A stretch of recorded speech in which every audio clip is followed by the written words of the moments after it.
వయసు పెరుగుతున్న కొద్దీ మూత్రగండాలు కూడా పెరుగుతూ ఉంటాయి. ముఖ్యంగా మగవాళ్ళకి ప్రోస్టేట్ గ్రంథి పరిమాణం పెరగడంతో తరచూ మూత్రానికి వెళ్లాల్సి వస్తూ ఉంటుంది. అయితే మనసు మూలాల్లో ఎక్కడో ప్రోస్టేట్ క్యాన్సర్ గురించిన అనుమానము మెదులుతూ ఉంటుంది.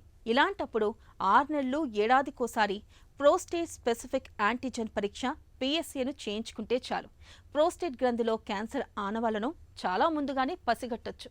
ప్రోస్టేట్ గ్రంథిలో క్యాన్సర్ ఆనవాళ్లను పసిగట్టే పిఎస్ఏ పరీక్ష గురించి ఇప్పుడు తెలుసుకుందాం.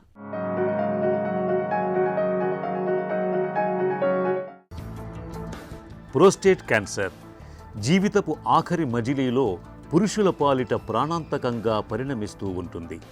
అయితే కొన్ని అనుమానిత లక్షణాలను గమనించటం ద్వారా ప్రోస్టేట్ క్యాన్సర్ను ముందుగానే పసిగట్టడం పెద్ద కష్టమేమీ కాదు.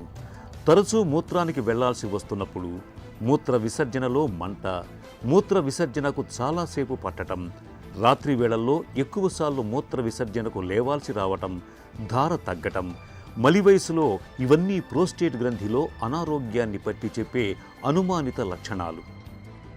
ఇలాంటప్పుడు తరచూ ప్రోస్టేట్ స్పెసిఫిక్ యాంటీజెన్ అనే పరీక్షను తరచూ చేయించుకుంటూ ఉండాలి. రక్తంలో పిఎస్ఏ శాతాన్ని బట్టి ప్రోస్టేట్ గ్రంథిలో క్యాన్సర్ ఆనవాళ్లను ముందుగానే గుర్తించి తగిన చికిత్సతో పాటు నివారణ చర్యలు తీసుకునే అవకాశం మనకు ఉంటుంది.